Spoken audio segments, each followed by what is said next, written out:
Chalakudy KSRTC depot കോമ്പൗണ്ടിൽ നിർമ്മിക്കുന്ന പുതിയ ബസ് ടെർമിനലിന്റെ ടെൻഡർ നടപടികൾ ഇനിയും നടന്നില്ല.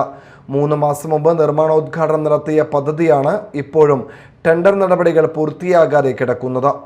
സാങ്കേതിക അനുമതി ലഭിക്കാതെയാണ് നിർമ്മാണോദ്ഘാടനം നടത്തിയതെന്നാണ് ആക്ഷേപം ഉയരുന്നത്. തെരഞ്ഞെടുപ്പിന് മുന്നോടിയായി ഇക്കഴിഞ്ഞ ഫെബ്രുവരി 17-നാണ് നിർമ്മാണോദ്ഘാടനം നടത്തിയത്. 3 മാസം കഴിഞ്ഞിട്ടും ശിലാഫലകം മുറിക്കകത്ത് തന്നെയാണ് ഇപ്പോഴും.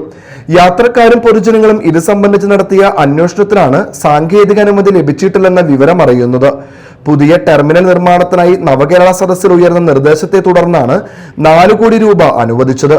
ചോർന്നൊലിക്കുന്ന നിലവിലെ കെട്ടിടം പൊളിച്ചുമാറ്റി ആധുനിക സംവിധാനത്തിലുള്ള ടെർമിനൽ നിർമ്മിക്കാനാണ് തുക അനുവദിച്ചത്. കോമ്പൗണ്ടിൽ ഷോപ്പിംഗ് കോംപ്ലക്സും പണിയും. 1-ാം നിലയിൽ KSRTC ഓഫീസ് പ്രവർത്തിക്കും.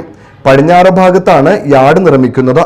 ഏറെ കൊട്ടിയാഘോഷിച്ച് അന്നത്തെ ഗതാഗത വകുപ്പ് മന്ത്രി നിർമ്മാണോദ്ഘാടനവും നടത്തിയിരുന്നു. യാത്രക്കാരും ജീവനക്കാരും ഏറെ സന്തോഷിക്കുകയും ചെയ്തിരുന്നു. ഇതിനിടെയാണ് സാങ്കേതിക അനുമതി ലഭിച്ചിട്ടില്ല എന്നുള്ള വിവരം അറിയുന്നത്. Media time, Chalakudy.